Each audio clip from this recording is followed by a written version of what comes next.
శ్రీ రామకృష్ణ ప్రభ ఛానల్ను చూడండి, మాసపత్రికను చదవండి.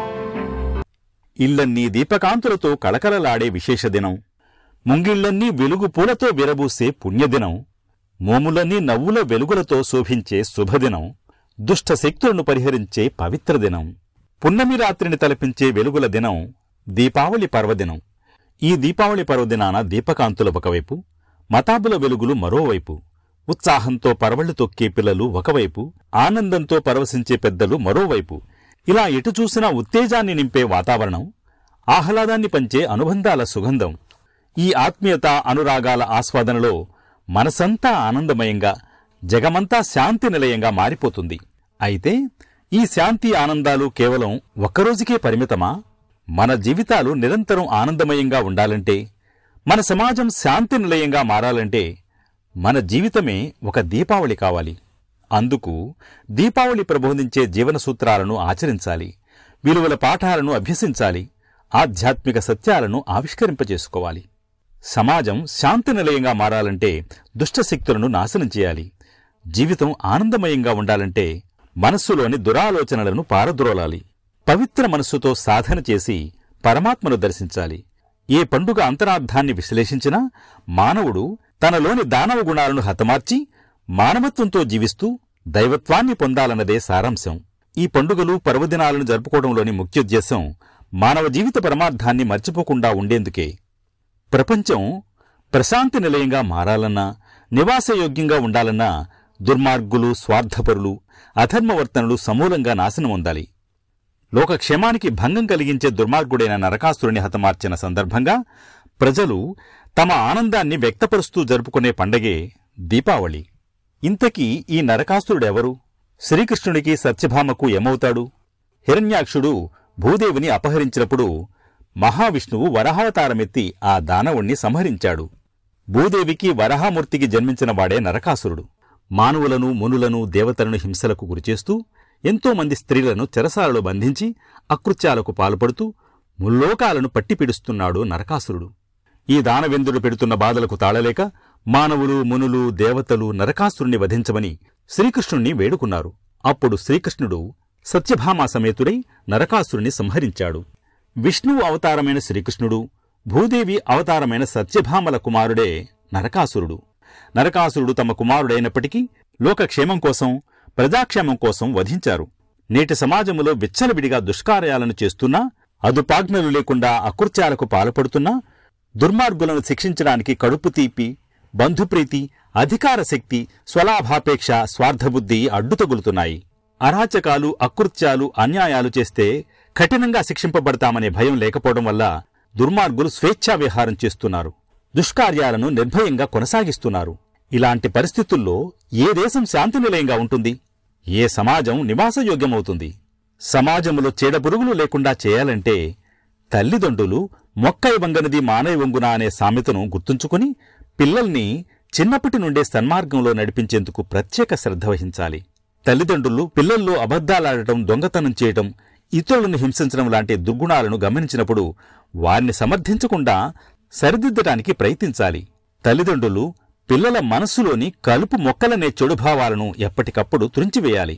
అప్పుడు మాత్రమే మన సమాజం నరకాసురులు, రావణాసురులు, బకాసురులతో కాకుండా హరిశ్చంద్రుడు, రామచంద్రుడు, శిభిచక్రవర్తి లాంటి త్యాగశీలులతో నిండిపోతుంది. అలాంటి ప్రపంచమే ప్రశాంతి నిలయమవుతుంది. దీపావళి చీకటిని పారద్రోలి వెలుగును నింపే పండుగ. చీకటి దుఃఖానికి, వెలుగు ఆనందానికి సంకేతాలు. మన జీవితంలో దుఃఖమనే చీకటిని పారద్రోలి ఆనందమనే వెలుగును నింపాలన్నదే దీపావళి మనకిచ్చే సందేశం. అయితే మన జీవితంలో ఎదురయ్యే క్లిష్ట పరిస్థితులను అధిగమించడానికి, ఇతరుల జీవితాల్లో ఆనందాన్ని నింపటానికి అవసరమైన నిరంతర పరిశ్రమ, సానుకూల దృక్పథం, ఆత్మవిశ్వాసం, ప్రేమ, సేవాభావం లాంటి ఉన్నత లక్షణాలను అలవర్చుకోవాలి. ఈ లక్షణాలన్నీ దీపావళి నాడు మనం వెలిగించే భూచక్రాలు, తారాజువ్వలు, కాకర పువ్వొత్తులు, చిచ్చుబుడ్లు లాంటి ఎన్నో మతావుల నుండి నేర్చుకోవచ్చు.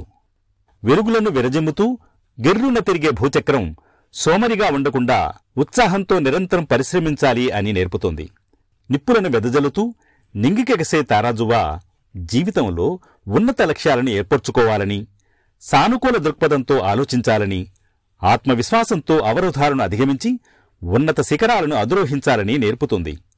అందరికీ ప్రియమైన కాకరపువ్వొత్తు అందరూ మన దరికి చేరేలా ఉండాలని, ఎవరికీ హాని కలిగించకూడదని, మనల్ని చూసి ఎవరూ భయపడకూడదని తెలుపుతుంది. వెలుగుతున్నంతసేపు అందరి దృష్టిని ఆకర్షించే చిచ్చుబుడ్డి జీవించినంతకాలం అందరినీ ఆనందపరుస్తూ అందరి మన్ననలను పొందాలి అని నేర్పుతుంది. దత్తాత్రేయుడు కూడా భూమి నుండి సహనాన్ని, సూర్యుడి నుండి సమదృష్టిని, చంద్రుడి నుండి వృద్ధిక్షయాలలో చలించని మనస్తత్వాన్ని, అలాగే పక్షులు జంతువుల నుండి ఏకాగ్రతను, నిస్వార్థతను, ఇంద్రియ నిగ్రహాన్ని, నిరంతర పరిశ్రమను, ఇలా ఎన్నో జీవన సూత్రాలను గ్రహించాడు. మనం కూడా సావధానంగా పరిశీలిస్తే మన చుట్టూ ఉన్న పరిసరాల నుండి, వస్తువుల నుండి, మన తోటివారి నుండి ఎన్నో జీవన సూత్రాలను నేర్చుకోవచ్చు, ఉన్నత ఆదర్శాలతో జీవించవచ్చు. దీపం అమంగళాన్ని, దారిద్ర్యాన్ని, దుష్టశక్తుల్ని పారద్రోలే శక్తి స్వరూపం. దీపం లేని ఇంట్లో అలక్ష్మి తాండవిస్తుందని, దారిద్ర్యం రాజ్యమేలుతుందని శ్రీరామకృష్ణులు చెబుతూ సాయం సంధ్య కాగానే దీపం వెలిగించమని సూచించేవారు. దీపజ్యోతిని పరిశీలించినట్లయితే జ్యోతిలో మొదట ఎరుపు రంగు, తరువాత తెలుపు రంగు, ఆ తరువాత నీలం రంగు కనపడతాయి. ఈ 3 రంగులు లక్ష్మీ, సరస్వతి, కాళీమాతలకు ప్రతీకలు. అందువల్ల దీపం వెలుగుతున్న ఇల్లు సకల సౌభాగ్యాలతో తొలతూగుతుంది, సకల విద్యలతో విలసిల్లుతుంది, అరిష్టాలు లేకుండా వర్ధిల్లుతుంది. దీపం వెలుగుతున్న ఇంట్లో దుష్టశక్తులు చొరబడనట్లు దేహమన ఇంట్లో ప్రకాశిస్తున్న ఆత్మజ్యోతిని ధ్యానించినప్పుడు మనస్సులోని కామ, క్రోధ, లోభ, మోహ, మదమాశ్చర్యాలనే దుష్టశక్తులు ప్రవేశించలేవు. అలాగే దీపజ్యోతులోని 3 రంగులు సత్వరజస్తమోగుణాలను సూచిస్తాయి. ఈ త్రిగుణాలను అధిగమించినప్పుడు ఆ ఆత్మజ్యోతిలో ప్రతిష్ఠితమై ఉన్న పరమాత్మ దర్శనం అవుతుంది. ఆత్మజ్యోతిలో ప్రతిష్ఠితమై ఉన్న పరమాత్మ గురించి నారాయణ సూక్తం నీలతో యద మధ్యస్థాద్విద్యుల్లేఖేవ భాస్వర నీవారసూకవత్తన్వీ పీతాభాస్త్వత్యనూపమా తస్యాసికాయా మధ్యే పరమాత్మా వ్యవస్థితః స బ్రహ్మః స శివః స హరిః సేంద్రస్సోక్షర పరమస్వరాట్. నీలిమేఘం మధ్య నుండి వెలుగును విరజిమ్మే మెరుపుతీగల, వరి మొలకల, సన్నదిగా బంగారు ఛాయల, అణువుల సూక్ష్మమైనది అయిన ఆత్మ ప్రకాశిస్తూ ఉంటుంది. ఆ అగ్నిశిఖ మధ్యన పరమాత్మ సుప్రతిష్ఠుడై ఉన్నాడు. ఆయనే బ్రహ్మ, ఆయనే శివుడు, ఆయనే విష్ణువు, ఆయనే ఇంద్రుడు, ఆయన అవినాశి స్వప్రకాశుడు, ఆయన కంటే అధికుడెవడూ లేడు అని వివరించింది. భగవాన్ శ్రీరామకృష్ణులు కూడా దీపజ్యోతి ధ్యానాభ్యాసం పరమాత్మ దర్శనానికి ఒక మార్గం అని బోధించారు. అందువల్ల పరమాత్మకు ప్రతీక అయిన దీపజ్యోతి మన ఆధ్యాత్మిక ప్రగతికి ఆలంబనంగా నిలుస్తుంది. కాబట్టి ఈ జగమంతా శాంతి నిలయంగా మారాలన్నా, మన జీవితమంతా ఆనందమయంగా ఉండాలన్నా, ఆధ్యాత్మిక వికాసం పొందాలన్నా దీపావళి ప్రబోధించే జీవన సూత్రాలను, విలువల పాఠాలను, ఆధ్యాత్మిక సత్యాలను ఆచరించాలి. అందుకు మన జీవితమే ఒక దీపావళి కావాలి. ఓం నమో భగవతే రామకృష్ణాయ.